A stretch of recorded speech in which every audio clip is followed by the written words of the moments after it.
Hey, good morning. So glad to be with you again. Thank you for joining us and fitting us into your busy Saturday morning.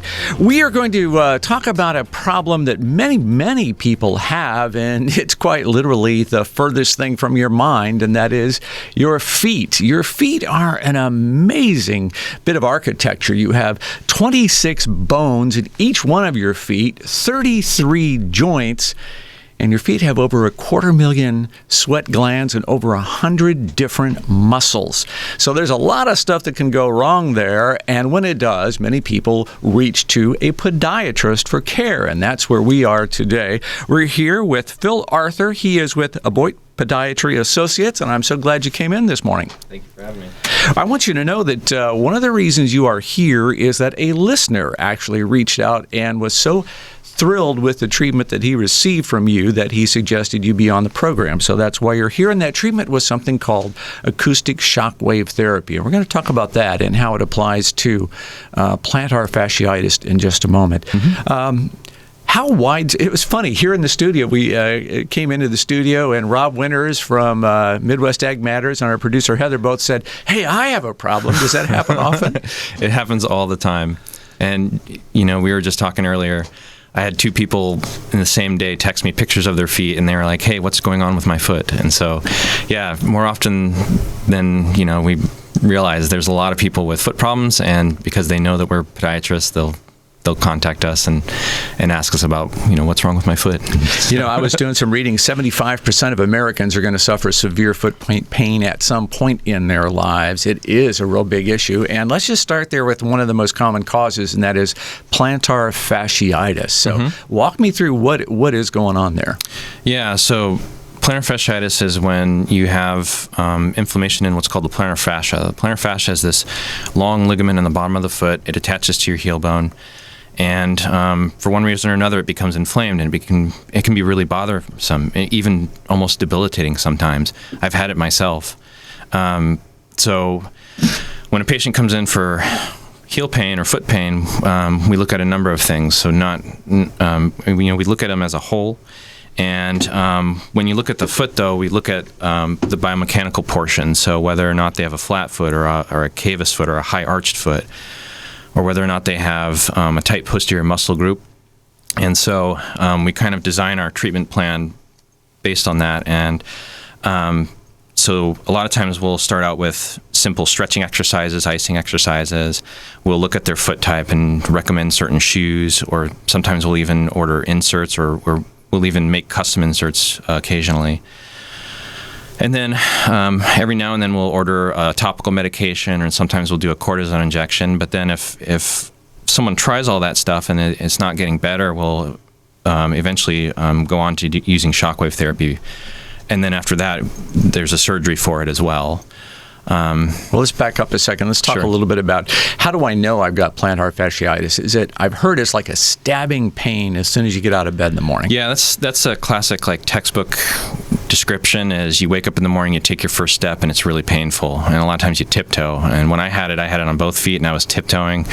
It's pretty painful. It will kind of work itself out as you walk, but typically when you're sitting and then you get back up and walk more, it'll come back. And is this an overuse injury? Have I strained it, stressed it? Is that typically the cause, or who knows?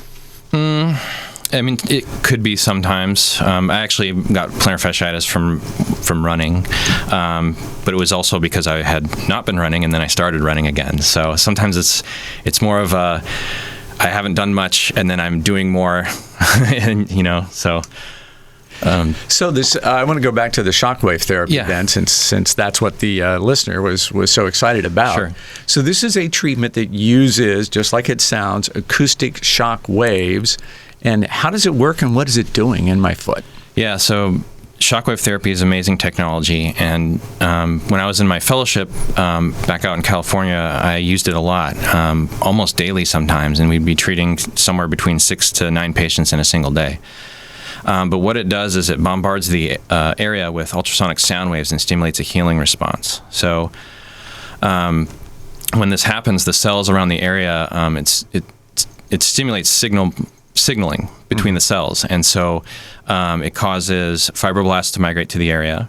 It can cause osteoblast migration, and it can cause what's what's called neoangiogenesis, or the production of blood vessels. And then that helps send all the reparative enzymes and cells to the area to help remodel the tissue around there. So in other words, you're creating a micro injury in this plantar fascia. Exactly. And the body is sending out signals going, whoa, something's going on here, I need help. Yeah. And then the body comes to the rescue. The body has a very specific healing cycle.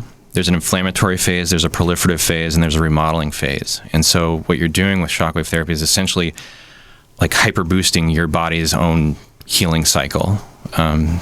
So it essentially boosts you right into the proliferation phase and to move you on into the remodeling phase. So it does literally remodel tissue around injuries. Is it a one and done? What's the course of treatment? How long does it take? What's it feel like? Yeah, so typically we do one treatment a week. So usually one treatment about a week apart, and we'll do 3 of them in a row.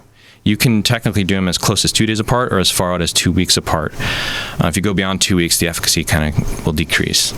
But so we do 3 treatments about a week apart, and then we have the patient come back 6 weeks after that 3rd treatment. We assess them and see if they potentially might need a touch-up treatment. And when you get it done, I've done it to myself actually, and it hurts when you get it done. It's an uncomfortable feeling. I can't really describe to you exactly what it feels like. But we do have 2 devices. One is a very focused device, which we can treat bone with, and the other one is more superficial, and that we typically will treat like the tendonitis part. And that one feels a lot like rubber bands snapping on your foot. It's interesting. But after the treatment, a lot of people have what's called a honeymoon phase, and so for the day of and maybe the day after, they feel amazing. And then their body kind of creeps back down to their baseline pain. But you really do have to go through all the treatments to be able to get benefit from it. And is this something that do I need a referral to come and see you for this kind of a treatment? What's that process? A lot of that depends on their insurance. And that's one of the things I'm especially learning, because they don't teach you about insurances in residency or in your fellowship even. I mean, there's a little bit of, learning about insurance, but it does depend on your insurance, whether or not you can just come straight to us. Sometimes you might need a referral from your primary care. And we are here with podiatrist Dr. Phil Arthur from Aboit Podiatry Associates. Phil, we were talking just a moment ago about acoustic shockwave therapy, and Mike sent in a message and saying, can you ask if this can be used on the Achilles tendon? And the answer is certainly yes, right? Yes, absolutely. For the Achilles, it's about 70 to 73% effective in relieving pain. So definitely is one you can do. And my fellowship director actually wrote some papers on it. And so you can definitely use it on the Achilles.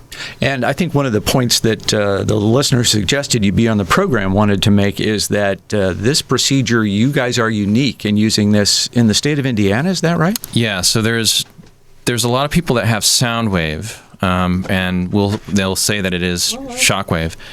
But we're the only ones in Fort Wayne and the only people in the entire state of Indiana that has an ultra-focused device from Curemedics, which can treat bone, and there's nobody else in Fort Wayne that can do that, or in Indiana. So it's a amazing non-invasive technology that you can actually treat fractures and things with, so it's amazing. Oh, okay. So you're treating fractures as well, or that's what you said. That's your osteoblasts, right? So that's your body recruiting bone cells to come and fix a fracture. Yes, there's some evidence that you can use it on both acute and chronic fractures. So if you have a non-union, meaning that the bone did not heal, you can use it, and there's potential that it can help it heal. So, isn't that interesting?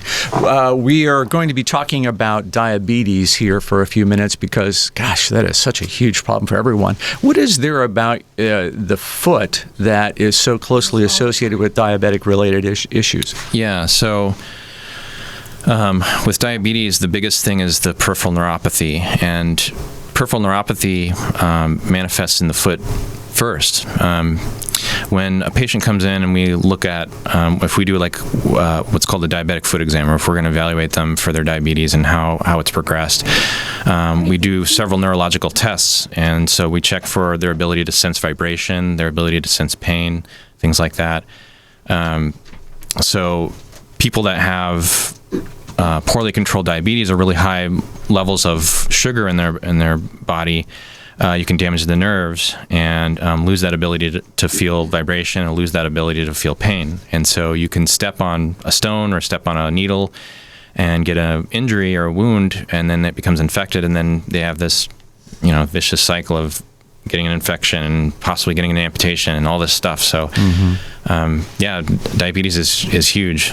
Yeah, I just saw a stat earlier today that there were somewhere on the order of 25,000 amputations in the United States every year because of diabetes. Yeah, a lot. And that's one of the things I talk to patients about, because in my residency alone, I ended up doing about 450 amputations and INDs or incision and drainages because of diabetes. So, wow. Yeah. We'll get back to that in a second. Heather's going to jump in here with a caller from a question from a caller. She didn't want to talk on the phone, but okay.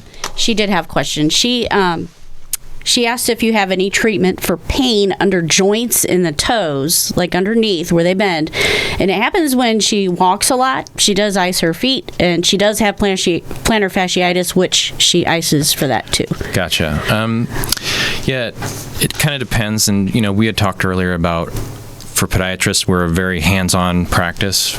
So we like to be able to examine the patient with our hands and touch and feel and stuff. So, I'm not sure if it's from a hammer toe that she has, or if it's from a claw toe or a corn or a callus, but some of that, it depends. But she says it happens, the pain is on underneath all of her toes, all 10 of them. Yeah, and that depends too on what the cause is. It could be from lower back pain. It could be from a high arch foot. It could be from poor shoe gear. So it's hard to say, but from a symptomatic standpoint, you can use topicals for that. There are actually 2 specialty pharmacies that we work with that we can make a topical cream with different medications that can help with that. So that's an option as well. For plantar fasciitis, you can do stretching, which I did talk about earlier. A lot of that, it's hard to demonstrate that in a radio station, but there are certain stretches we can show her if she comes to the clinic.